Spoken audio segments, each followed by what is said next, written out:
الحمد لله رب العالمين الرحمن الرحيم إياك نعبد وإياك نستعين اهدنا الصراط المستقيم صراط الذين أنعمت عليهم غير المغضوب عليهم ولا الضالين بسم الله الرحمن الرحيم قل هو الله الصمد لم يلد ولم يولد ولم يكن له أحد بسم الله الرحمن الرحيم قل هو الله الصمد لم يلد ولم يولد كفوا أحد بسم الله الرحمن الرحيم قل هو الله الصمد لم يلد كفوا أحد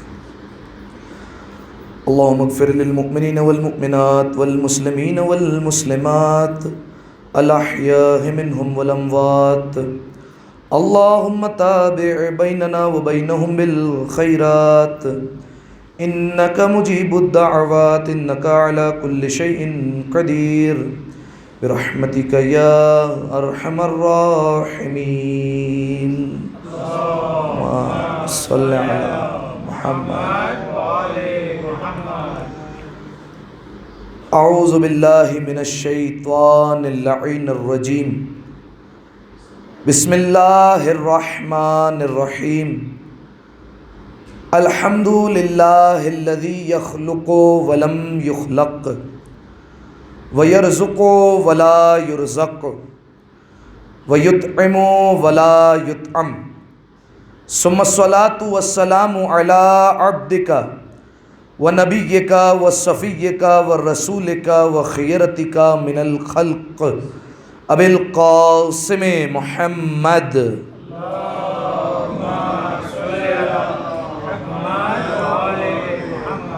وعلى أهل بيته الطيبين الطاهرين المعصومين المظلومين سيما ابن عمه علي عليه السلام وهو النبأ العظيم والصراط المستقيم والقرآن الكريم وهو الصديق الأكبر والفاروق الأعظم وحبل الله المتين وإمام المسلمين ووصي رسول رب العالمين واللعنة الدائمة على أعدائهم أجمعين أما بعد فقد قال رسول الله صلى الله عليه وآله وسلم الدنیا مزرعۃ الآخرہ صلوات علی محمد و آل محمد صلی علی محمد و آل. اس سے بہتر مل کر بآواز بلند صلوات پڑھ دیں. اللہم صلی علی محمد. سامعین محترم، عزیزان گرامی قدر، مرحوم و مغفور شوکت پیار علی گھبرانی کے ایصال ثواب کے لحاظ سے اس مجلس عزا کا انعقاد کیا گیا ہے. ابتدائی میں مرحوم کے تمام لواحقین کی خدمت میں تعزیت اور تسلیت پیش کرتا ہوں اور ساتھ ہی ساتھ پروردگار عالم کی بارگاہ میں دعا گو بھی ہوں کہ پالنے والے مرحوم کے درجات کو مزید بلند فرما، ان کے تمام گناہ صغیرہ اور کبیرہ کو معاف فرما، پالنے والے ان کی قبر کو نور امیر المؤمنین سے منور فرما، چادر جناب فاطمہ کا سایہ نصیب فرما، امام حسین کی شفاعت نصیب فرما. ان تمام دعاؤں کی قبولیت کے لیے اور مرحوم کے مزید بلندی درجات کے لیے ایک دفعہ مل کر بآواز بلند صلوات پڑھ دیں. اللہم صلی علی آل. سامعین محترم، عرض کیا آپ کی خدمت میں کہ یہ ایصال ثواب کی مجلس عزا ہے. سامعین محترم، ایصال ثواب کی مجالس کا ایک مقصد جہاں مرحوم کی روح کو ثواب پہنچانا ہوتا ہے، وہاں دوسرا مقصد ایصال ثواب کی مجالس کا یہ ہوتا ہے کہ مجالس میں شریک افراد کے اذہان عالیہ کو بیدار کیا جائے اور ان کے ذہن کو اس طرف متوجہ کیا جائے کہ جیسے آج ہمارے عزیز، ہمارے رشتہ دار، ہمارے دوست ہمارے درمیان موجود نہیں، ویسے ہی ایک دن اور ایک وقت ایسا بھی آئے گا کہ ہم موجود نہیں ہوں گے اور باقی سب کے سب موجود ہوں گے. اور اس بات کی بھی کوئی ضمانت نہیں کہ ہمارے لیے کوئی ایصال ثواب کی مجلس کرے گا یا نہیں کرے گا، کوئی بھروسہ نہیں. ہو سکتا ہے مجالس ہوں، ہو سکتا ہے مجالس نہ ہوں. اس بات کا کوئی بھروسہ نہیں کہ ہمارے لیے ایصال ثواب کے لیے قرآن خوانی کروائی جائیں گی، ہمارے لیے درود کی تسبیحہ پڑھی جائیں گی، ہمارے لیے دیگر نیک اعمال کروائے جائیں گے، صدقہ دیا جائے گا، نماز وحشت قبر پڑھی جائے گی، ان سب کی کوئی ضمانت نہیں. اگر ہو گیا تو یہ ہماری قسمت ہے، لیکن ہو سکتا ہے یہ تمام کے تمام اعمال نہ ہوں. لہذا سامعین محترم، انسان کو اپنی زندگی میں ہی یہ کوشش کرنی چاہیے کہ ایسے کام کر کے چلا جائے کہ اس کا سفر آخرت سارا کا سارا آسان ہو جائے.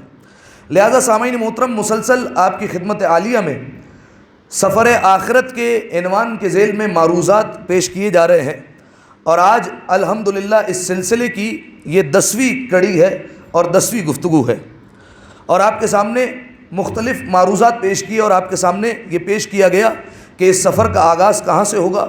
روح کے نکلتے ہی یہ سفر شروع ہو جائے گا. اس کے بعد کیا کیا منزل آتی ہے، کیا کیا مراحل ہوتے ہیں، غسل و کفن کے مراحل ہوتے ہیں، وہاں کیا مشکلات ہوتی ہیں. اس کے بعد قبر کی منزل ہوتی ہے، قبر میں کیا کیا ہوتا ہے، سوال و جواب کیا ہوتے ہیں. ان تمام تر باتوں کو آپ کی خدمت میں پیش کر دیا تھا. اور سابقہ گفتگو میں، گزشتہ گفتگو میں آپ کے سامنے میں نے 3 سے 4 اعمال پیش کیے تھے اور 3 سے 4 باتیں بتائی تھی جو قبر کے لیے اور صاحب قبر کے لیے انتہائی مفید تھے اور فائدہ مند تھے، اور 3-4 باتیں آپ کے سامنے پیش کی تھی. پہلا عمل جو آپ کے سامنے بتایا تھا وہ تھا تلقین پڑھنا. یہ تلقین پڑھنا صاحب قبر کے لیے انتہائی فائدہ مند ہے. اگرچہ مستحب ہے، واجب نہیں ہے کہ جو افراد دفنانے جا رہے ہیں وہ تلقین کو پڑھے، ان پر واجب نہیں ہے، بلکہ یہ عمل مستحبات میں سے.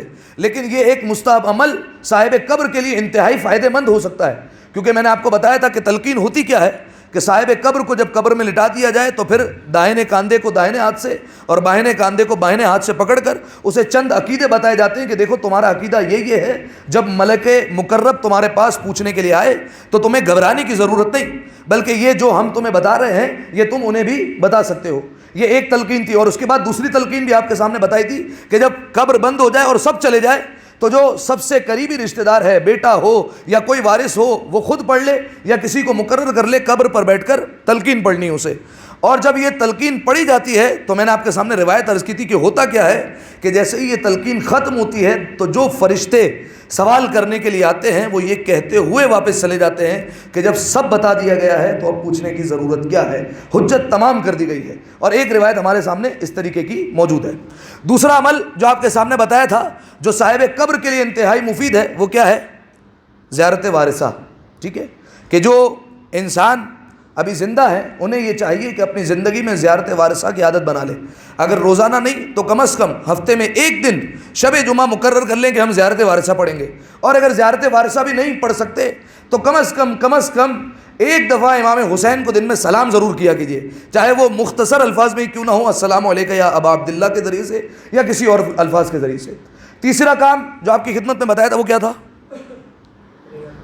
کوئی بتا سکتا ہے؟ یہ تو بہت پرانا ہو گیا. پچھلی جزاکم اللہ، توسل بے جناب زہرا، جناب سیدہ سے توسل کرنا.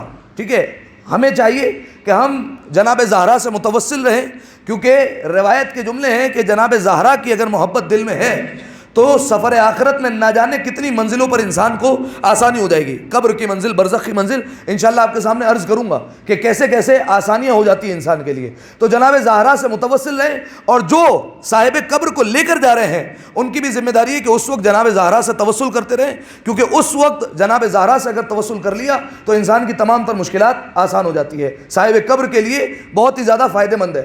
اور آخری بات جو آپ کے سامنے بیان کی تھی وہ کیا تھی؟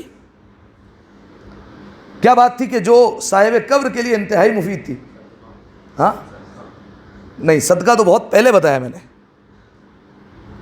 تلقین، زیارت وارثہ، جناب زہرا سے توسل، اور ایک اور. اچھا گزارش ہے جب مجلس میں آ رہے ہو تو کم از کم جو خلاصہ گروپ میں آتا ہے نا وہ ایک دفعہ پڑھ کر آ جائے تو بندہ سارے سوالوں کے جواب صحیح دے دے گا. ایک دفعہ صلوات پڑھے مل کر بآواز بلندہ، اللہم صلی علی محمد وآلہ. اچھا ابھی کوئی موبائل اٹھا کر نہ دیکھنا شروع کر دے. چوتھا کام کون سا ہے؟ چوتھا کام تھا 40 مومنین مل کر گواہی دے دیں. ٹھیک ہے، کس بات کی گواہی دیتے ہیں؟ یہ گواہی دیتے کہ یہ جو صاحب قبر ہے، یہ جو بندہ ہے جو اس دنیا سے چلا گیا، یہ خیر پر مرا ہے، یہ گواہی دے دینا. ٹھیک ہے، اور کیا جملہ ادا کرے؟ اللہم انا لا نعلم منہ الا خیرا، پالنے والے ہم اس صاحب قبر سے خیر کے علاوہ کچھ نہیں جانتے، وانت اعلم بہ منا، اور تو ہم سے زیادہ جاننے والا ہے، تو جانتا ہے کہ یہ خیر پر تھا۔ لہذا سامعین محترم، اچھا اس کے کئی طریقہ کار ہیں جو علماء نے بیان کیے۔ ایک تو یہ کہ 40 مومنین جمع ہو کر یہ گواہی دے دیں، یا پھر اگر انسان کو بھروسہ نہ ہو کہ کیا پتہ کہاں پر موت آ جائے اور میرے جنازے میں 40 بندے ہوں گے یا نہیں ہوں گے، تو پھر کیا کرے؟ انسان اپنی ہی زندگی میں شہادت نامہ تیار کر لے اور اس شہادت نامے پر 40 مومنین کے دستخط کروا لے اور وصیت کر دے کہ اسے میرے ساتھ میرے کفن میں رکھ دیا جائے، تو انشاءاللہ یہ فائدہ مند ہوگا۔ اچھا اس پر اعتراض کیا گیا، ٹھیک ہے، یہاں کی مجلس میں نہیں لیکن بہرحال کراچی میں اس پر اعتراض کیا گیا۔ وہ کیا اعتراض تھا؟ اعتراض یہ تھا کہ قبلہ ہمارے پاس لوگ آتے شہادت نامہ لے کر، آپ سائن کر دیں، تو ہم سائن کیوں کریں؟ ہم جانتے ہیں کہ یہ جو بندہ آ رہا ہے ہمارے پاس یہ بے نمازی ہے، ہم جانتے ہیں کہ یہ جو آ رہا ہے یہ نشئی ہے، ہم جانتے ہیں کہ یہ بڑا بدماش ہے، ہم جانتے ہیں یہ لوگوں کے حق ادا نہیں کرتا، ہم جانتے ہیں یہ حقوق اللہ کو صحیح طرح ادا نہیں کرتا، تو ہم سائن کیسے کر دیں؟ ہم تو سائن نہیں کر سکتے۔ یا شہادت نامے سے زیادہ جو اعتراض ہوا وہ نماز جنازہ کے وقت ہوا۔ وہ کیا اعتراض ہوا؟ نماز جنازہ کے لیے جیسے ہی صفیں لگی، کچھ لوگ وارثوں سے گلے مل کر آگے پیچھے ہو گئے۔ ارے بھائی آپ لوگ نماز جنازہ میں شرکت کے لیے آئے تھے، وارثوں سے گلے ملے، آپ نے تعزیت پیش کی، تسلیت پیش کی، بہت اچھی بات ہے، لیکن کم از کم نماز جنازہ تو ساتھ میں پڑھ کر جائیں۔ قبلہ کیسے نماز جنازہ پڑھ لیں؟ یہ بندہ جو گیا ہے اس دنیا سے، ہم جانتے ہیں بے نمازی تھا، ہم جانتے ہیں اس نے لوگوں کے حقوق ادا نہیں کیے، ہم جانتے ہیں بڑا گنہگار تھا، تو ہم کیسے نماز جنازہ پڑھ لیں؟ کیونکہ نماز جنازہ کی چوتھی تکبیر میں یہی گواہی ہوتی ہے۔ وہ کیا گواہی ہے؟ اللہم انا لا نعلم منہ الا خیرا، پالنے والے خیر کے علاوہ کچھ نہیں جانتے، وانت اعلم بہ منا، اور تو ہم سے زیادہ جانتا ہے، وان کان محسنا، اللہم ان کان محسنا، اگر یہ نیکوکار تھا فزد فی احسانہ، تو اس کی نیکیوں میں اضافہ کر دے، وَإِن كَانَ مُسِيًّا، اور اگر گنہگار تھا فَتَجَاوَزْ عَنْهُ فَاغْفِرْ لَهُ، پھر تو ان گناہوں سے تجاوز کر، نگاہیں پھیر لے اور اس کی مغفرت کر دے۔ قبلہ کیسے پڑھ سکتے ہیں؟ ہم جانتے ہیں جو بندہ گیا ہے دنیا سے یہ بڑا گنہگار تھا، ہم تو نماز جنازہ نہیں پڑھ سکتے۔ سامعین محترم یہ بالکل غلط کانسیپٹ ہے، اس کا جواب میں پچھلی تقریر میں دے چکا ہوں، لیکن صرف اس لیے کہ کسی اور کے ذہن میں یہ سوال نہ آ جائے کہ ہم تو ایسے بندے کی نماز جنازہ نہیں پڑھ سکتے، اس بندے نے فلاں موقع پر ہماری غیبت کر دی تھی، اس بندے نے فلاں موقع پر یہ کام اچھا نہیں کیا تھا، ہم تو نہیں پڑھ سکتے نماز جنازہ، ہم تو شہادت نامے پر دستخط نہیں کر سکتے۔ بالکل غلط کانسیپٹ ہے۔ کیوں؟ وجہ کیا ہے؟ میں نے آپ کو بتایا تھا یہ خیر سے مراد کیا ہے۔ خیر سے مراد یہ نہیں ہے کہ یہ اعمال اور کردار کے لحاظ سے بڑا اچھا بندہ تھا اور اس کے تمام تر اعمال بالکل اچھے تھے، کوئی گناہ موجود نہیں تھا۔ خیر سے مراد یہ نہیں، بلکہ خیر سے مراد کیا تھا؟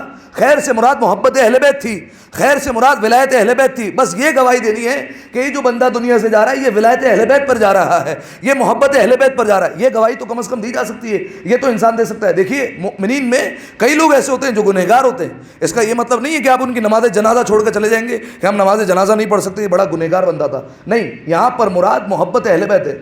ہاں شرط یہ ہے کہ محبت جو ہے وہ دم بریدہ نہ ہو، ٹھیک ہے؟ جس طریقے سے درود دم بریدہ پسند نہیں اور دم بریدہ قابل قبول نہیں، یعنی آدھی درود جو ہے وہ اسلام میں قابل قبول نہیں۔ اگر کوئی کہہ دے اللہم صلی علی محمد وآل محمد نہیں گئے تو یہ آدھا درود بھی جو ہے وہ منہ پر مار دیا جائے گا، کسی کام کا نہیں ہے، کیونکہ تم نے آدھا درود بھیجا ہے، یہ کسی کام کا نہیں ہے، پورا درود بھیجنا پڑے گا، روایت کے مفہوم ہے، پورا درود بھیجو، محمد پر بھی اور آل محمد پر بھی مکمل درود بھیجنا پڑے گا۔ اسی طریقے سے محبت بھی ادھوری محبت نہیں ہو سکتی۔ کیا مطلب؟ اگر انسان اہل بیت علیہ السلام سے جی جان لگا کر محبت کرے لیکن ساتھ میں ان کے دشمنوں سے بھی جو ہے وہ محبت کرے، یا ان کے دشمنوں سے اظہار بیزاری نہ کرے، یا عداوت نہ رکھے، یا دل میں ذرہ برابر بھی ان کے خلاف محبت رکھے، تو یہ محبت کسی کام کی نہیں۔ روایت کا مفہوم بیان کر رہا ہوں۔ دیکھیے ہم یہ جو سنتے ہیں نا، جتنے اعمال کر لیں ولایت نہیں ہے تو سارے اعمال منہ پر مار دیے جائیں گے۔ یاد رکھیے ولایت ہو لیکن اگر برات نہ ہو، اہل بیت علیہ السلام کے دشمنوں سے بیزاری نہیں ہے، تو پھر یہ محبت نہیں کہلاتی، بلکہ یہ محبت بھی منہ پر مار دی جائے گی۔ ایک دفعہ صلوات پڑھیں مل کر بآواز بلند، ما صلی علی وآلہ۔ انشاءاللہ یہ سوال آپ تک جو ہے وہ پہنچ گیا ہوگا اور اس کا جواب بھی انشاءاللہ واضح ہو گیا ہوگا کہ یہاں خیر سے مراد اعمال اور کردار کی بات نہیں ہو رہی، بلکہ خیر سے مراد کیا ہے؟ خیر سے مراد ولایت اہل بیت اور محبت اہل بیت علیہ السلام ہے، ٹھیک ہے؟ اچھا ایک اور اعتراض ہو سکتا ہے، وہ کیا؟ اچھا اعتراض جو ہے وہ جینوئن ہے، ٹھیک ہے؟ وہ کیا ہے اعتراض؟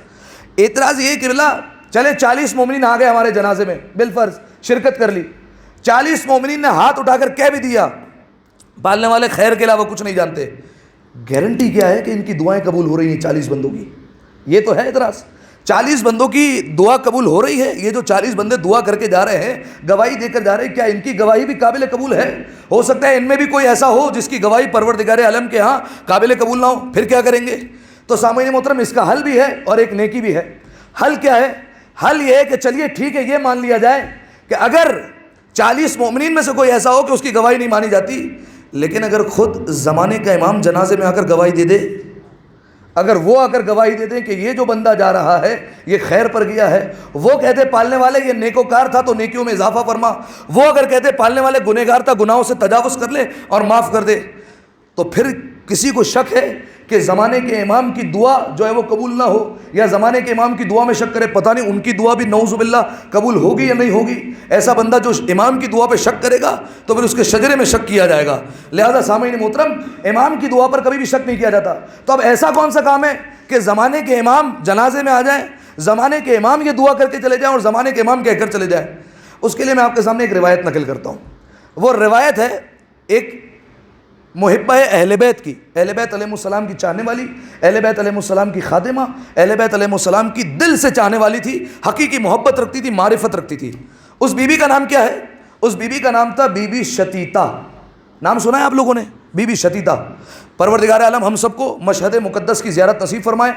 اور جب ہم ایران زیارت پر جاتے ہیں تو اطراف کی زیارتوں میں نیشاپور جاتے ہیں, جہاں پر 8ویں امام کے قدموں کے نشان ہیں اور جہاں مومنین امام کے قدموں کا جا کر بوسہ لے کر آتے ہیں. ٹھیک ہے, تو نیشاپور کے اطراف کی زیارتوں میں جب راؤنڈ اباؤٹ آتا ہے, ایک چوراہا آتا ہے, تو اس کے داہنی طرف ایک بہت بڑا مزار ہے. وہ کسی امامزادے کا نہیں, وہ کسی سید کا نہیں, بلکہ وہ خادمہ اہل بیت جناب شتیتا کا مزار ہے. اور اکثر مومنین اس بات سے غافل ہوتے ہیں کہ یہ کس کا مزار ہے, زیارت چھوڑ کر چلے جاتے ہیں, پتہ نہیں کون ہے. نیشاپور آتے ہیں, امام کے قدموں کی زیارت کی اور واپس چلے گئے, لیکن اس بی بی کی زیارت نہیں کرتے. یہ بی بی کون ہے؟ بی بی شتیتا, یہ خادمہ اہل بیت ہے. اب سنیے کہ اتنا بڑا مقام کیسے ملا کہ آج تک ان کا روضہ باقی ہے. اور یہ وہ بی بی جب زمانے کے امام آئیں گے تو جو خواتین زمانے کے امام کے ساتھ آئے گی ان میں ایک بی بی شتیتا کا نام ہے کہ بی بی شتیتا امام کے ساتھ آئیں گی, ناصر کے طور پر, امام کی مددگار کے طور پر. ٹھیک ہے. اچھا, کام کیا تھا, کارنامہ کیا تھا؟ نیشاپور کی رہنے والی تھی. ایک شخص نے ایک دن نیشاپور میں اعلان کیا. کیا اعلان کیا؟ کہ میں امام سے ملاقات کرنے کے لیے مدینہ جا رہا ہوں. ہے تم میں کوئی ایسا جو امام کی طرف پیغام پہنچانا چاہتا ہو یا امام کے لیے کوئی چیز دینا چاہتا ہو تو میں امام تک پہنچا دوں گا. اس شخص کا نام تھا عبداللہ. اس نے جب اعلان کیا تو لوگ آتے رہے. کسی نے آ کر سلام دیا کہ امام کو ہماری طرف سے سلام دے دینا. کسی نے آ کر مسئلہ پوچھ لیا کہ فلاں مسئلہ امام سے ذرا پوچھ کر ہمیں بتا دینا کہ اس مسئلے میں امام کی کیا رائے ہے. کسی نے کوئی پیغام بھیجا امام کو, کسی نے کوئی بات کہی, کسی نے کوئی بات کہی, کسی نے امام کے لیے تحفے بھیجے, کسی نے خمس کی رقم بھیجی امام کے لیے کہ مولا یہ خمس ہے ہمارا جو پورے سال کا بنتا تھا یہ ہم آپ تک بھیج رہے ہیں. کسی نے بہت بڑی بڑی رقم اس زمانے کے اعتبار سے 10 لاکھ 20 لاکھ 50 لاکھ جتنا بنتا تھا امام کی خدمت میں بھیج دیا. اس شخص نے, عبداللہ نے, سارا کا سارا مال جمع کیا, ساری امانتیں لی, سارے تحفے لیے, چلا ہے امام کے لیے. جیسے ہی ملاقات کے لیے نکلا ہے, راستے میں ملاقات ہو گئی جناب شتیتا سے. دیکھا ایک گوشے میں کھڑی ہوئی ہے. کہا عبداللہ کہاں جا رہے ہو؟ کہا کہ مدینہ جا رہا ہوں امام سے ملاقات کرنے کے لیے. کہا بس ایک لمحے کے لیے رکو, میں گھر سے ایک امانت لے کر آتی ہوں. گھر میں دوڑ کر گئی اور ایک رومال لے کر آ گئی, اور اس رومال میں کیا ہے؟ 1 درہم, ایک سکہ بس. کہا یہ میرا خمس ہے, یہ امام تک پہنچا دینا. اس نے سامنے سے جملہ کہا شتیتا تو اپنی رقم دیکھ اور امام کا مقام دیکھ, تجھے شرم محسوس نہیں ہوتی کہ امام کی خدمت میں 1 درہم بھیج رہی ہے؟ اس کی آنکھوں سے آنسو نکل آئے اور فرمایا کہ دیکھو اگر میرے پاس اس سے زیادہ ہوتا تو میں اس سے زیادہ امام کے لیے دے دیتی, لیکن میں کیا کروں, میرے پورے سال کی بچت اور جمع پونجی ہی یہی ہے, لہذا یہی میں امام کی خدمت میں بھیج رہی ہوں. اور اس نے امام کے لیے بھیج دیا. دیکھیے سامعین محترم, امام کی بارگاہ کا اصول یہ ہے کہ امام کوانٹٹی کو نہیں دیکھتے بلکہ کوالٹی کو دیکھا کرتے ہیں. یہ دیکھتے ہیں کہ اس کی حیثیت کیا ہے, یہ دیکھا کرتے ہیں. لہٰذا یہ عبداللہ چلا, مدینہ پہنچا. توجہ رکھیے گا, مدینہ پہنچا, معلوم کیا, پتہ چلا کہ 6 امام اس دنیا سے پردہ فرما گئے. اب وارث کون ہے؟ آیا معلوم کرتا کرتا تو کسی نے کہا کہ فلاں بیٹے امام کے, کسی نے کہا فلاں بیٹے. آپ جانتے 6 امام سے اختلافات ہو گئے تھے, کسی نے کہا وہ ہے, کسی نے کہا یہ ہے, مختلف جو ہے وہ باتیں ہونے لگی. اور یہ چلا گیا روضہ رسول پر. روضہ رسول پر جا کر ہاتھ رکھا, کہا یا رسول اللہ میں آیا ہوں کچھ امانتیں لے کر, اب حکم فرمائیے کیا کروں, یہ امانتیں واپس لے کر جاؤں یا کوئی وارث ہے مجھے کوئی اشارہ دے دے تاکہ میں وارث کو پہچان سکوں. ابھی یہ بات کر رہا تھا, کندھے پر ہاتھ آ گیا اور کہا کہ اے عبداللہ تیرے وقت کا امام تیرے پیچھے کھڑا ہوا ہے، اور نام کیا تھا؟ 7ویں امام، امام موسیٰ کاظم علیہ الصلوۃ والسلام۔ اللہم صلی علی محمد۔ 7ویں امام آ گئے، کہا کہ لا اپنی امانتیں دے مجھے، میں ہی اس دور کا امام ہوں۔ کہا کیسے مانوں آپ امام ہیں؟ امام نے وجہ بتائی، امام نے بتایا فلاں بندے نے تجھے اتنی رقم دی، فلاں نے تجھے اتنی رقم دی۔ جب یقین آ گیا امام کے ساتھ آ گیا گھر پر، امام کو اس نے لسٹ پیش کی کہ مولا ان لوگوں نے، یہ بڑے بڑے ہماری زبان میں سیٹھ ہیں، انہوں نے 10 لاکھ 50 لاکھ یہ بھیجیں۔ امام نے کہا سب کو ہٹاؤ، ایک طرف کرو، پتہ نہیں کس میں کون سا مال ہے، کس میں مخلوط مال ہے، کوئی حرام مال کسی نے بھیجا ہے، کسی نے کیسا مال بھیجا ہے، سب ہٹا دو، ایک طرف کر دو۔ فرمایا ذرا وہ سکہ لے کر آؤ جو شتیتا نے بھیجا ہے۔ جیسے ہی یہ سنا فوراً دنگ رہ گیا، مولا وہ ایک سکہ؟ کہاں، وہ لا کر دو۔ کہا مولا وہ تو میں سواری پر چھوڑ کر آیا تھا، میں نے تو ارادہ کر لیا تھا کہ وہ میں آپ کو نہیں دوں گا، ایک سکہ کیا دینا آپ کو؟ امام نے کہا جا کر وہ لے کر آؤ سکہ۔ گیا سواری سے جا کر وہ سکہ اور رومال لے کر آیا جس رومال میں سکہ موجود تھا۔ امام نے رومال لیا، کتنی فخر کی بات ہے، امام نے رومال لیا، جناب شتیتا کا رومال آنکھوں سے لگایا، چوما اسے، اور اس کے بعد گھر میں دیا اور وصیت کی، کہا جب میں اس دنیا سے چلے جاؤں تو یہ رومال میرے کفن میں ساتھ رکھ دینا۔ امام نے وصیت کی، ٹھیک ہے، کہا میرے کفن میں میرے ساتھ رکھنا۔ عبداللہ پھر اٹھ کر جانے لگا، امام نے کہا رک جا، میری طرف سے بھی کچھ لے کر جا۔ کہا مولا کیا لے کر جانا ہے؟ فرمایا کہ ایک کفن ہے، یہ کفن اپنے ساتھ لے کر جا اور جا کر شتیتا کو دے دینا، اور کچھ پیسے بھی امام نے ساتھ بھجوائے، اور کہا کہ تو 40 دن تک زندہ رہے گی، اسے خبر دے دینا، 40 دن بعد یہی کفن تجھے دیا جائے گا، اور یہ مت سمجھنا کہ یہ کفن بازار سے خریدا ہوا ہے، بلکہ یہ کفن ہمارے گھر کی مخدرات عصمت نے اپنے ہاتھوں سے بنا ہوا ہے، یہ کفن ہم نے تجھے دے دیا۔ کہا یہ کفن تجھے دیا جائے گا، اور اس کے بعد جب تو دنیا سے چلی جائے گی تو تیرا جنازہ اور کوئی نہیں پڑے گا بلکہ تیرے زمانے کا امام خود چل کر آئے گا اور جنازہ پڑھائے گا۔ امام نے کہا امام خود آئیں گے۔ کفن لے کر عبداللہ چلا۔ اچھا عبداللہ جب کفن لے کر چلا تو اس کے دل میں خوف تھا، کیونکہ اس زمانے میں رواج نہیں تھا کسی کو کفن دینا، یہ صرف ہم اہل بیت علیہ السلام کے چاہنے والوں کا رواج ہے کہ آج کربلا جاتے ہیں تو تحفے میں کفن لے کر آ جاتے ہیں، یہ صرف ہمارا مزاج ہے، اس زمانے میں اس طریقے سے رواج نہیں تھا۔ خوف محسوس ہوا، مولا کسی کو موت کی خبر کیسے دیں؟ امام نے کہا جا کر دے دینا۔ گیا جناب شتیتا کے پاس پہنچا، کفن دیا، جناب شتیتا نے کفن لیا اور کہا کہ مولا نے تمہارا خمس قبول کر لیا جو 1 درہم تم نے بھیجا تھا۔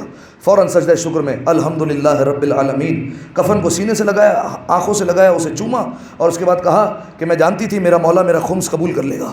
اس کے بعد کہا شتیتا، مولا نے کہا 40 دن بعد تم اس دنیا سے چلی جاؤ گی۔ کہا میرے مولا نے کہا ہے تو بالکل برحق کا ہے۔ 40 دن گزرے، 40 دن بعد جناب شتیتا اس دنیا سے چلی گئی۔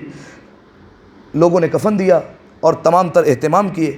ابھی جنازہ صحرا میں رکھا ہوا تھا، انتظار ہو رہا تھا کہ کوئی جنازہ پڑھائے، کوئی کہہ رہا تھا تم بزرگ ہو تم پڑھا دو، کوئی کسی کو کہہ رہا تھا تم پڑھا دو۔ اچانک سے مدینہ سے ایک سواری آئی، ایک گھوڑ سوار آیا جس کے چہرے پر نقاب تھا، جیسے ہی ہٹایا تو عبداللہ نے کہا یہ وقت کا امام آ گیا ہے۔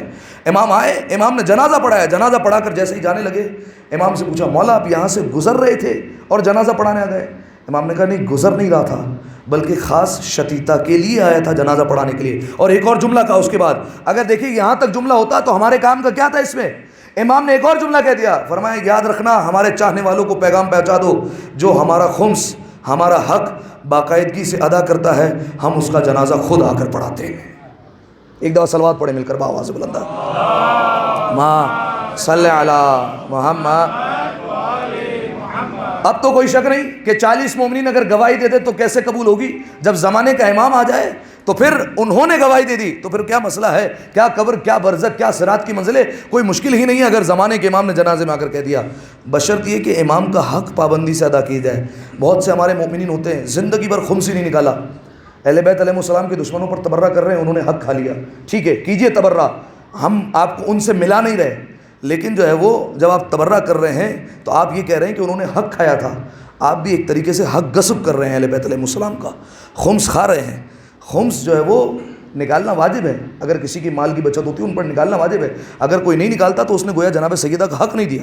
اور یاد رکھیے گا اس میں بڑے مسئلے مسائل آ جائیں گے، نمازوں میں مسئلے آ جاتے ہیں، روزوں میں مسئلے آ جاتے ہیں، بہت مسئلے مسائل آ جاتے ہیں، جو اہل علم ہے وہ جانتے ہیں کس طریقے سے نماز میں مسئلہ آ جائے گا، کس طریقے سے دیگر چیزوں میں مسئلہ آ سکتا ہے، گھر میں رہنا تک جو ہے وہ حرام ہو سکتا ہے اگر گھر جو ہے وہ اس طریقے کا ہوا کہ اس کا خمس نہیں نکالا ہوا، ٹھیک ہے، تو یہ تمام تر مسائل جو ہے وہ آ سکتے ہیں۔ ایک دفعہ صلوات پڑھیں مل کر بآواز بلند ماں صلی علی محمد۔ بھائی ایک دفعہ بلند آواز سے پڑھے نا، منہ کھول کر صلوات، ماں صلی علی محمد۔ ہاں جزاکم اللہ۔ لہذا سامعین محترم، یہ متصل جو ہے وہ میں نے آپ کے سامنے بیان کر دیا کہ اگر زمانے کے امام چاہتے ہیں کہ آپ کے جنازے میں آ جائیں تو پھر اپنا خمس جو امام کا حق ہے وہ باقاعدگی سے ادا کیا کریں، ٹھیک ہے۔ ایک ہو گئی جو قبر میں کام آنے والی نیکی ہے، اس حوالے سے عرض کر دیا۔ دوسری بات یہ عرض کیا تھا قبرستان کی مجلس میں، اگر کچھ مومنین یا کچھ مومنات اگر نہ ہو تو وہ سن لے، صاحب قبر کے لیے کیا مفید ہے کہ جب وہ اسے قبر میں دفنا دیا جائے تو 7 مرتبہ ہاتھ رکھ کر سورہ مبارکہ قدر کی تلاوت کر لیں، ٹھیک ہے۔ یہ روایت انشاءاللہ آپ کے ذہنوں میں ہوگی جو میں نے عرض کی تھی کہ جب بھی 8ویں امام علی رضا علیہ الصلوۃ والسلام صلی علی محمد، انہوں نے فرمایا کہ اگر ایک مومن دوسرے مومن کی قبر پر آئے، شرط کیا ہے؟ آنے والا بھی مومن ہو، جو قبر میں ہو وہ بھی مومن ہو، دونوں مومن ہونے چاہیے۔ آئے ووضع یدہ، اپنا ہاتھ رکھ دے، اور وقرأ 7 مرات سورہ انا انزلنا، اور 7 مرتبہ سورہ مبارکہ قدر کی تلاوت کر دے۔ 8ویں امام نے فرمایا اگر صاحب قبر عذاب میں گرفتار ہوگا اللہ عذاب سے نجات دے دے گا، عذاب ختم۔ مولا سے پوچھا گیا مولا 7 مرتبہ ہاتھ رکھ کر سورہ قدر پڑھ دیں اللہ عذاب سے نجات دے دے گا؟ کہا مولا وہ کیسے؟ فرمایا جب مؤمن ہاتھ رکھتا ہے تو اس کے ہاتھوں سے نور کی شعائیں نکلتی ہیں، اور جو نور کی شعائیں ہوتی ہیں وہ صاحب قبر تک پہنچتی ہے، اور اگر وہ نار میں آگ میں مبتلا ہوتا ہے تو یہ نور نار پر غلبہ آ جاتا ہے اور سارا کا سارا عذاب ختم ہو جاتا ہے۔ سامعین محترم، اس روایت میں جہاں مولا نے ایصال ثواب کا ایک طریقہ بتایا کہ 7 مرتبہ سورہ قدر پڑھنے سے کیا ہوتا ہے، وہاں مولا نے مؤمن کی عظمت کا باب بھی روشن کیا کہ اگر ایک مؤمن ہاتھ رکھ دے تو اس کے نور کی عظمت یہ ہے کہ صاحب قبر کو عذاب سے نجات مل جاتی ہے۔ تو ذرا تصور کیجئے جس کی قبر میں خود امیر المؤمنین آ جائیں، امیر المؤمنین کا نور جس کی قبر میں آ گیا تو اس صاحب قبر کا کیا مقام ہوگا۔ ایک دفعہ صلوات پڑھیں مل کر بآواز بلند، ما صلی علی۔ اچھا، تیسرا کام وہ کیا ہے جو صاحب قبر کے لیے مفید ہے؟ وہ ہے جریدتین، نام سنا ہوا ہے؟ صاحب قبر کے ساتھ جریدتین رکھنا، یہ کسے کہتے ہیں؟ ہاں، ٹہنی، ٹھیک ہے۔ وہ 2 ٹہنیاں صاحب قبر کے ساتھ رکھنی ہے۔ ہوگا کیا؟ جب تک وہ تازی رہیں گی، جب تک وہ خشک نہیں ہوتی صاحب قبر پر عذاب نہیں ہو سکتا، ٹھیک ہے۔ یہ روایت کے جملے ہیں، اور روایت کس نے کی؟ رسول اللہ نے۔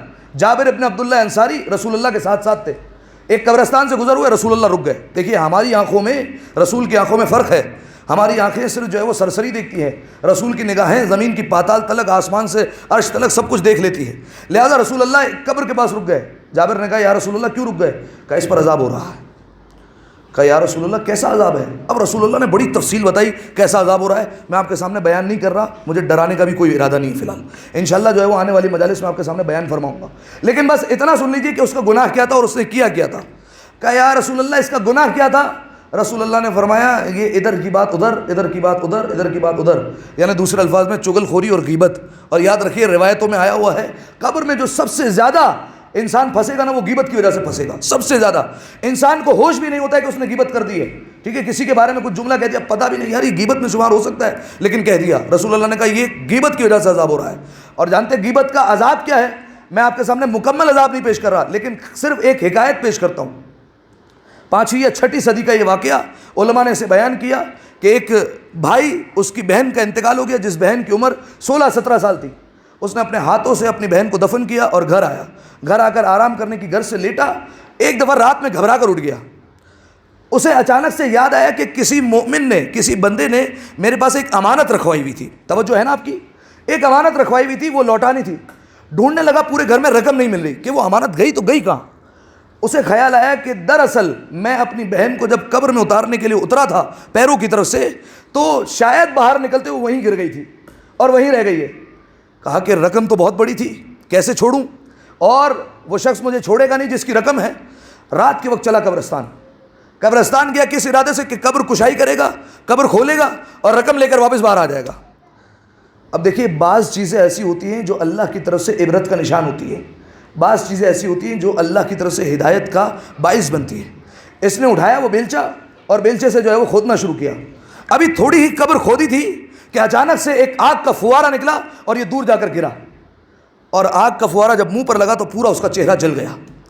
گھر آیا، اس نے اپنا چہرہ دیکھا تو پورا چہرہ اس کا جل چکا تھا، اور اس کے بعد اس نے روضہ رسول پر گیا اور روضہ رسول پر جا کر دعا کرنے لگا، رسول اللہ سے توسل کیا، یا رسول اللہ میری بہن کی عمر 16-17 سال تھی، ابھی اتنی عمر ہی کیا تھی، کس بات کا اس کو عذاب مل رہا تھا، ایک اشارہ تو مل جائے مجھے تاکہ میں کم از کم ایسا کام نہ کروں اور میں اپنی بہن کے لیے ایسے کام کر سکوں کہ اسے عذاب سے نجات مل جائے۔ توسل کیا، خواب میں بہن آ گئی، کہا کیا گناہ تھا، کا گناہ وہی تھا، 16-17 سال کی تھی، لیکن شوق بڑا تھا کہ ادھر کی بات ادھر کرتی ہے، ادھر کی بات ادھر کرتی ہے، اور ادھر کی بات ادھر بات کرنے کا بڑا شوق تھا کہ جو ہے وہ ایک جگہ انفارمیشن پاس کرنا، ادھر کی خبر ادھر، اخبار سے تیز، نیوز سے تیز، جو جس کو ہم کہتے ہیں باتیں پھیلتی ہیں، بڑا شوق تھا کہ باتیں پھیلا دو۔ پروردگار عالم نے اس عذاب میں مبتلا کر دیا۔ یعنی مختصراً بیان کرنا یہ چاہ رہا ہوں کہ غیبت کا کم سے کم اگر آپ کو عذاب سننا ہے تو یہ سن لیجئے کہ قبر آگ سے بھر جاتی ہے، بس ٹھیک ہے۔ عذاب کی تفصیل ہے انشاءاللہ اگر کبھی موقع ملا اور جو ہے وہ آپ لوگوں نے دلچسپی لی تو انشاءاللہ اس موقع پر آپ کی خدمت میں عرض کروں گا۔ ایک دفعہ صلوات پڑھیں مل کر بآواز سے بلند، صلی علی محمد وعلی۔ تو جناب جابر نے پوچھا یا رسول اللہ یہ عذاب میں مبتلا ہے، رسول اللہ نے عذاب کی تفصیل بتائی اور بتایا کہ یہ غیبت کی وجہ سے عذاب میں مبتلا ہے۔ رسول اللہ نے کہا جابر ذرا ایک کام کرو، وہ درخت دیکھ رہے ہو وہاں سے ٹہنی توڑ کر لے کر آؤ۔ جناب جابر گئے، وہ ٹہنی توڑی، رسول اللہ نے اس کے 2 ٹکڑے کر دیے، اور اس کے بعد رسول اللہ نے کہا جابر ایک سرہانے لگا دو، ایک پائنتی لگا دو، یہ دونوں ٹہنیاں لگا دو، اور اس کے بعد کہا جب تک یہ خشک نہیں ہوگی جب تک یہ صاحب قبر عذاب سے محفوظ رہے گا۔ اب دیکھیے نہیں پتہ اس کا فلسفہ کیا ہے، وجہ کیا ہے، علت کیا ہے، رسول جانے، عالم برزخ جانے، عالم محشر جانے، ہمیں نہیں پتہ وہاں کے قانون قوانین کیا ہے، یہ ٹہنیاں وہاں کیا فائدہ پہنچا رہی ہے، ہمیں نہیں پتہ۔ رسول نے کہا ایسے لگا دینا یہ فائدہ پہنچائے گی، اور پھر امام نے چونکہ رسول اللہ نے ایسا کیا تھا تو امام نے فرمایا کہ جب صاحب قبر کو قبر میں لٹاؤ تو اس کے کفن میں یہ 2 ٹہنیاں رکھ دیا کرو، ٹھیک ہے۔ رسول اللہ نے قبر کے باہر لگائی تھی، لیکن امام نے کہا تم کفن کے اندر رکھ دیا کرو، ایک جو ہے وہ سیدھی بغل کی طرف اور ایک الٹی طرف گردن کی طرف جو ہے وہ رکھ دیا کرو، جب تک یہ خشک نہیں ہوتی صاحب قبر عذاب سے محفوظ رہے گا۔ بالکل ویسی روایت کہ جب صاحب قبر کی قبر پر پانی ڈالا جاتا ہے جب تک وہ قبر گیلی رہتی ہے، تر رہتی ہے، صاحب قبر پر عذاب نہیں ہوتا، ٹھیک ہے، روایت ہے۔ اچھا اس میں علماء کا اختلاف ہے، بعض کہتے ہیں کہ یہ صرف پہلی دفعہ کے لیے کہ آپ نے پہلی دفعہ جب دفنایا اس وقت جو ہے وہ یہ عذاب سے محفوظ رہے گا، اس کے بعد جو ہے وہ یہ سہولت مہیا نہیں ہے۔ لیکن شیخ عباس قمی نے سفینۃ البحار میں لکھا کہ یہ ہمیشہ کے لیے، زندگی کے لیے ہے کہ جب بھی آپ کسی قبر پر جائیں اس پر پانی ڈالیں، جب تک گیلی رہے گی وہ صاحب قبر عذاب سے محفوظ رہے گا، ٹھیک ہے۔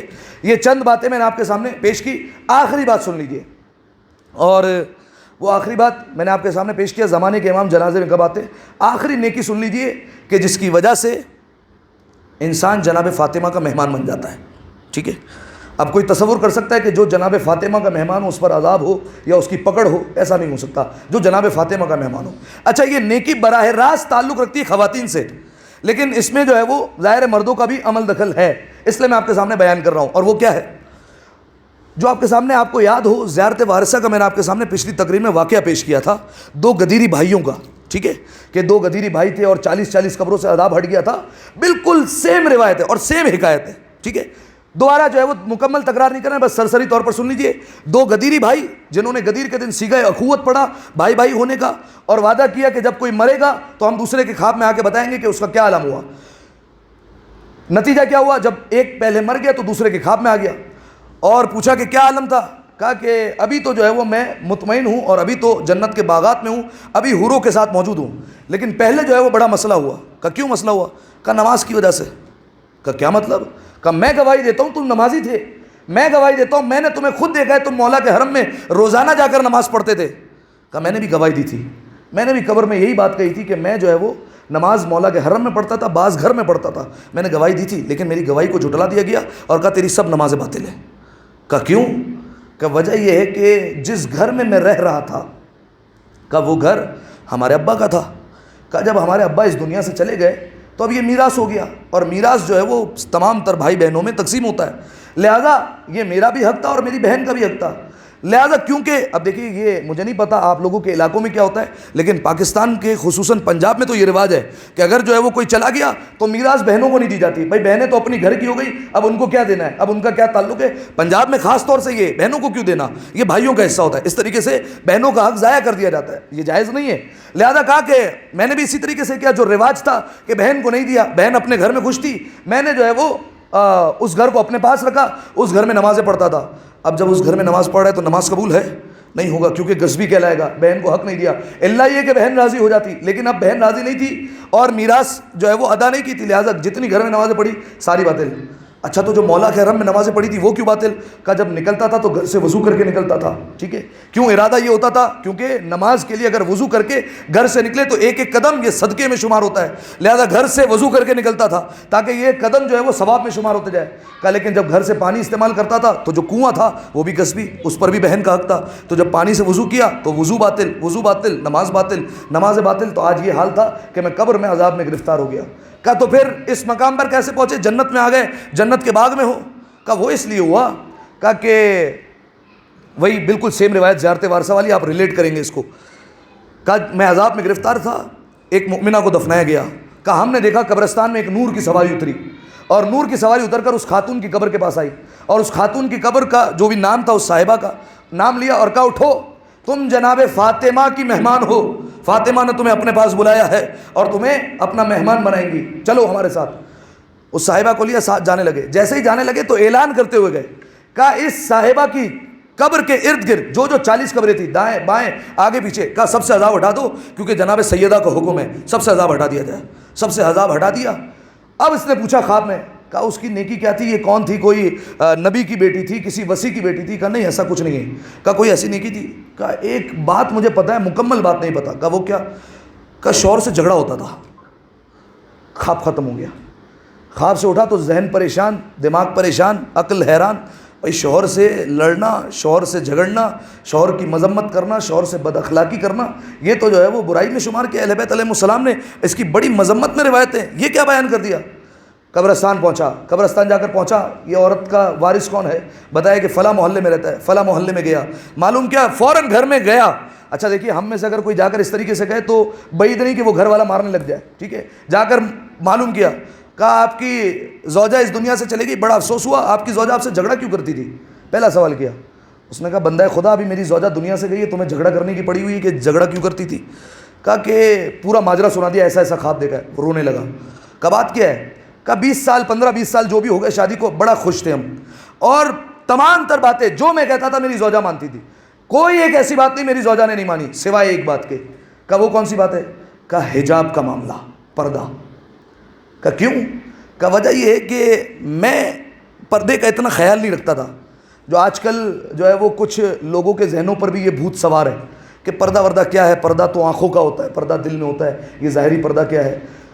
لہٰذا کہا کہ مجھے اتنا پردے کا خیال نہیں تھا، میں اپنی زوجہ سے ہمیشہ کہتا تھا کہ یہ پردہ کیوں کرتی ہو، اگر میرے دوست گھر میں آتے ہیں تو ٹھیک ہے ہاتھ وغیرہ ملا لیا کرو، پردہ جو ہے وہ کرنے کی کیا ضرورت ہے، اس میں کوئی جو ہے وہ مسئلہ نہیں ہے۔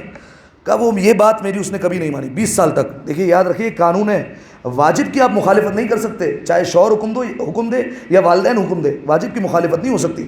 والدین بھی حکم دے نماز نہیں پڑھنی تو ان کا حکم نہیں ماننا ہے، ٹھیک ہے، والدین بھی حکم دے بیٹا کل اسکول ہے، اسکول جانا ہے، روزہ رکھو گے، بڑا روزہ لگے گا آپ کو، اسکول جاؤ گے تو بہت پیاس لگ جائے گی، والد صاحب کو کہیے حضور آپ کا احترام اپنی جگہ پر، لیکن آپ جو ہے وہ بیٹھیے، اللہ نے ہمیں کہا ہے کہ روزہ رکھنا ہے تو ہم رکھ کر جائیں گے، روزہ رکھنا پڑے گا، ٹھیک ہے۔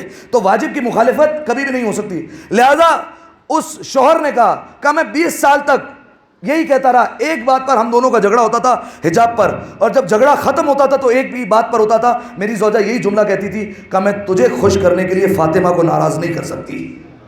کہا اگر تجھے خوش کر دوں، فاطمہ کو ناراض کر دوں تو کوئی فائدہ نہیں۔ جس نے ساری زندگی خیال رکھا، جناب فاطمہ نے اسے مہمان بنا لیا۔ میں نے جملہ کہا تھا آپ کا اس میں عمل دخل ہے، وہ کیا ہے؟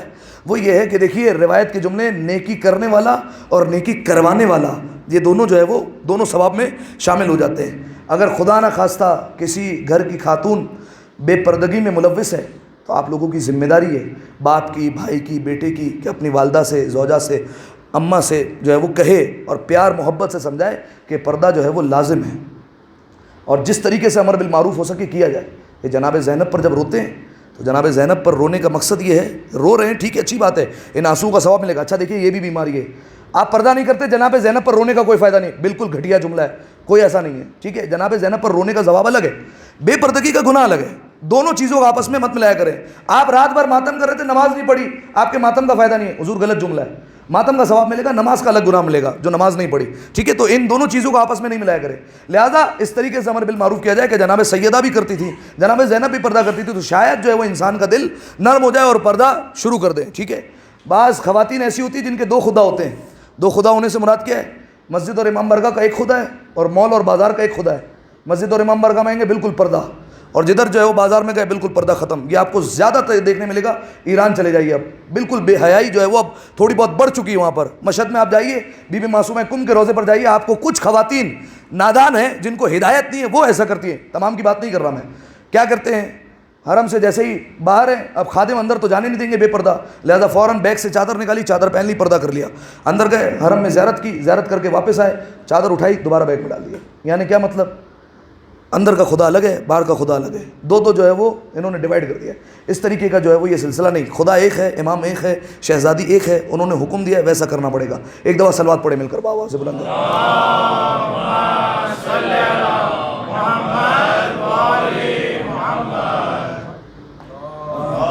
اللہم صلی علی محمد. بس سامعین محترم, انشاءاللہ پیغامات آپ تک پہنچ گئے اور یہ باتیں انشاءاللہ آپ محفوظ رکھیں گے. جناب سیدہ اپنے بابا کے بعد ایک دفعہ جو ہے وہ مسکرائی ہیں, ٹھیک ہے, یا بعض روایت کے مطابق 2 مرتبہ شہزادی مسکرائی ہیں اس غم کے عالم میں بھی. کیوں مسکرائی ہیں؟ عرب میں اس وقت رواج تھا کہ جب خواتین کا جنازہ اٹھایا جاتا تھا تو وہ مردوں کی طرح اٹھایا جاتا تھا, یعنی جنازہ کھلا ہوتا تھا اور اس طریقے سے لے جایا جاتا تھا. جناب سیدہ یہ جانتی تھی کہ میرا جنازہ رات میں اٹھے گا, رات میں کسی کو کچھ نظر نہیں آئے گا, جنازے میں جو شریک ہوں گے وہ بالکل قریبی صحابی ہیں یا گھر کے افراد ہیں. لیکن جناب سیدہ پھر بھی اس حجاب سے مطمئن نہیں تھی. جناب سیدہ نے اسماء بنت امیس سے کہا, اسماء یہ بات مجھے کھٹکتی ہے کہ اس طریقے سے خواتین کو لے جایا جائے. جناب اسماء بنت امیس نے کہا کہ شہزادی ہمارے علاقے میں جب کوئی خاتون جاتی ہے تو بالکل گہوارہ بنا کر اسے لے جایا جاتا ہے. کہا اسماء تم مجھے بنا کر بتا سکتی ہو؟ جناب اسماء نے کہا بالکل شہزادی, بنا کر بتایا. جناب سیدہ نے جب دیکھا تو مسکرانے لگی, خوش ہو گئی, چہرے پر تبسم آ گیا. کہا اسماء میری وصیت یہ ہے میرا جنازہ اسی طریقے سے لے جایا جائے, اچھی طریقے سے ڈھانپ کر جنازے کو اٹھایا جائے. اللہ اللہ حجاب فاطمہ. سامعین محترم جناب سیدہ جب دنیا سے گئی ہے, میں نے مصائب چھوڑ دیے, بس 1-2 جملے آپ سن لیجیے, آپ کی آنکھوں سے آنسو جاری ہو جائے, بس مرحوم کی روح کو ایصال ثواب ہو جائے گا. سامعین محترم جب گھر سے جنازہ چلا ہے نا تو آپ ذرا تصور کیجئے اس وقت بچوں کی کیا کیفیت ہوگی, حسن اور حسین کی کیا کیفیت ہوگی, زینب و ام کلثوم کے دل پر کیا گزر رہی ہوگی کہ ماں کا جنازہ اب گھر سے جا رہا ہے, اب ماں سے کبھی ملاقات نہیں ہونے والی. لیکن عزادارو جب گھر سے جنازہ چلا ہے نا, ایک بار جنازہ جا رہا تھا, امیر المومنین نے کہا بیٹا حسن ذرا جنازے کو روک دو. جیسے ہی جنازے کو روکا, کہا بیٹا حسن مجھے ایسا محسوس ہو رہا ہے کہ کوئی جنازے کے ساتھ ساتھ آ رہا ہے. کہا جی بابا بہن زینب ساتھ آ رہی ہے. اب جو دیکھا امیر المومنین نے 5 برس کی بچی زینب ہے, مکمل پردے میں ہے, سر سے لے کر پیر تک برقعے میں ہے, زینب ساتھ ساتھ آ رہی ہے, روتی جاتی ہے, اماں ہمیں چھوڑ کر نہ جائیے, اماں زینب اکیلی ہو جائے گی, اماں ابھی نانا کا غم تازہ ہے. بس عزادارو امیر المومنین نے جنازہ فاطمہ کو وہی رکھا, حجاب کا اتنا خیال تھا. کہا بیٹا حسن بیٹا حسین ذرا جا کر اپنی بہن کو گھر تو چھوڑ کر آؤ. امام حسن امام حسین گئے ہیں, اپنی بہن کو جا کر گھر چھوڑ کر آئے ہیں. امیر المومنین گھر میں آئے اور سر پر ہاتھ رکھا. کہا زینب تیرے بابا کی غیرت برداشت نہیں کرتی کہ تو رات کو اس طریقے سے گھر سے باہر نکلے. میں کہوں گا مولا رات کا سناٹا ہے, زینب پردے میں ہے, ساتھ چلنے نہیں دیتے, آپ کی غیرت برداشت نہیں کرتی. ارے وہ وقت یاد کیجئے بازار کوفہ ہوگا, زینب کے سر پر چادر نہیں ہوگی, شرابیوں کا مجمع ہوگا. اجرکم اللہ اجرکم الزہرا. آخری روایت عزادارو جب جنازہ دفن کر لیا نا, دفن کیسے کیا آپ جانتے ہیں, امیر المؤمنین نے قبر بنائی, 40 قبریں بنائی ہیں. جب جنازہ اتارنا چاہا, امام حسن امام حسین چھوٹے تھے, باقی کوئی محرم نہیں تھا. آپ جانتے ایک شخص قبر میں جنازہ لینے والا ہوتا ہے, ایک جنازہ دینے والا ہوتا ہے. امیر المومنین جنازہ دینے والے تھے, لینے والا کوئی نہیں تھا. امیر المومنین نے صدا بلند کی, یا رسول اللہ آئیے ذرا اپنی بیٹی کا جنازہ لیجئے. روایت کے جملے ہیں قبر سے 2 ہاتھ باہر آئے, جناب فاطمہ کا جنازہ لیا. امیر المومنین نے رو کر کہا, اے رسول اللہ ذرا آہستہ، یہ جو امانت آپ نے مجھے دی تھی اب ویسی نہیں ہے۔ کیا مطلب؟ اب اس کی پسلیاں ٹوٹ چکی ہے، اب اس کا بازو شکستہ ہے، اس کے چہرے پر تماچے کا نشان ہے۔ یا رسول اللہ فاطمہ آپ کو ساری تفصیلات بتائیں گی، فاطمہ آپ کو سارے مظالم کا ذکر کریں گی۔ عزاداروں صداؤں کو بلند کیجئے، رونے میں تکلف نہ کیجئے گا۔ بس عزاداروں ایک جنازہ یہ جہاں رسول اللہ نے دیا، دو ہی جنازے ہیں نا جن کا جنازہ ان کے بابا نے لیا ہے۔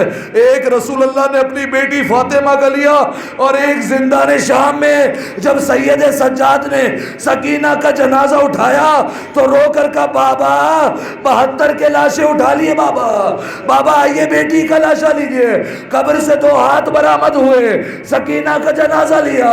عزاداروں سکینہ بھی دنیا سے صحیح سالم نہیں گئی ہے، اس بچی کے بھی چہرے پر تماچے کے نشان ہے، اس بچی کے بھی کان نیلے ہو چکے ہیں، کانوں سے خون جاری ہے، اس بچی کے پیروں میں زخم ہے۔ اجرکم اللہ اجرکم الزہرا۔ بس عزاداروں امیر المؤمنین نے جنازہ فاطمہ کو دفن کر دیا، گھر آئے واپس، جناب سیدہ کو دیکھا بیٹھ کر رو رہی تھی۔ امیر المؤمنین آئے اور کہا اے زینب کیا بات ہے، بچی گریہ کیوں کر رہی ہو؟ کہا بابا بھیا حسن کتنے خوش قسمت ہے، بھیا حسین کتنے خوش قسمت ہے، ماں کی قبر کا دیدار کر لیا۔ زینب کو یہ موقع نہ مل سکا کہ اپنی ماں کی قبر پر جا سکے۔ بابا زینب ماں کی قبر پر نہیں جا سکتی۔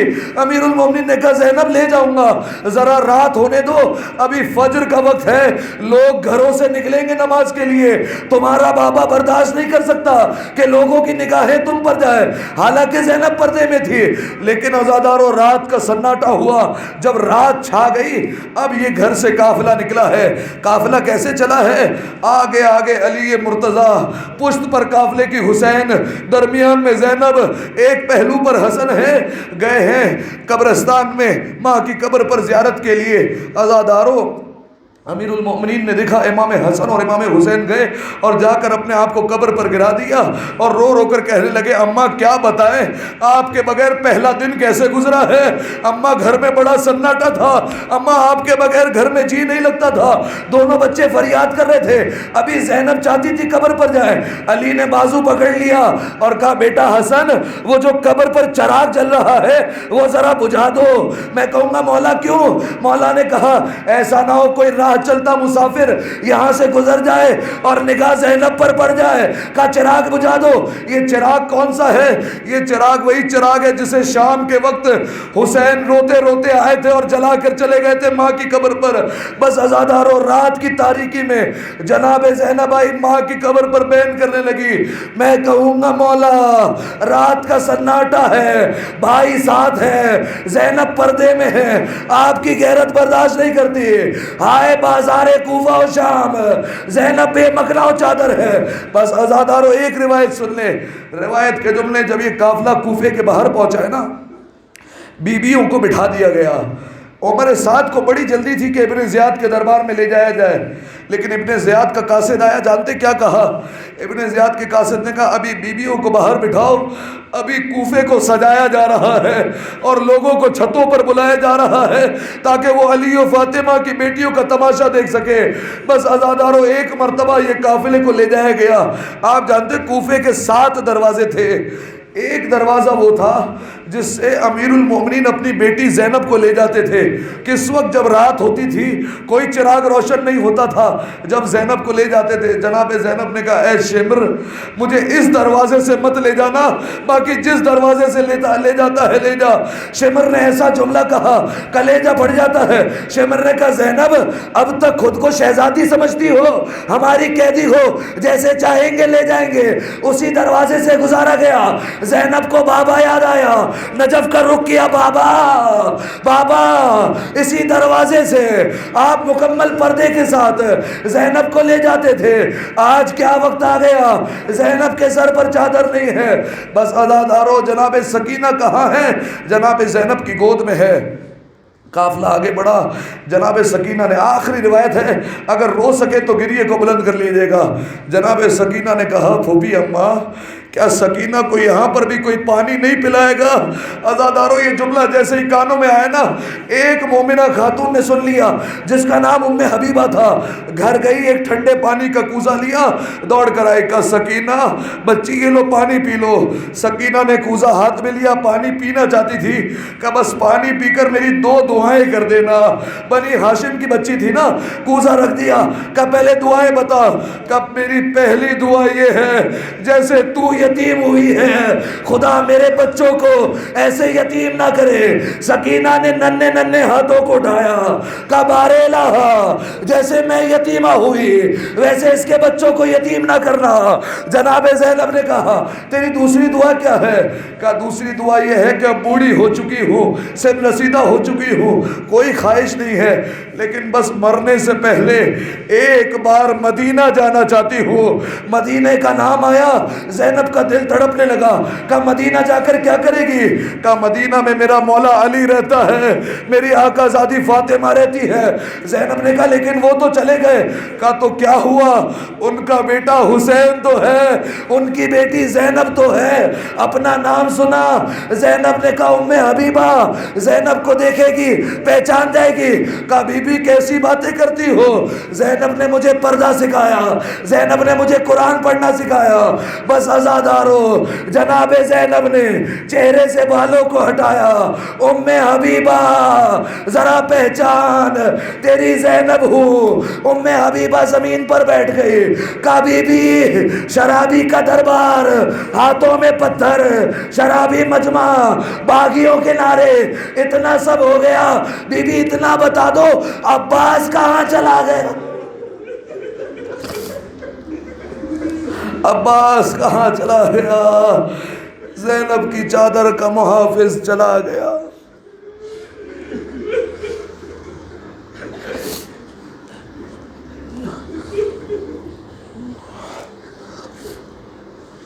الا لعنت اللہ علی القوم الظالمین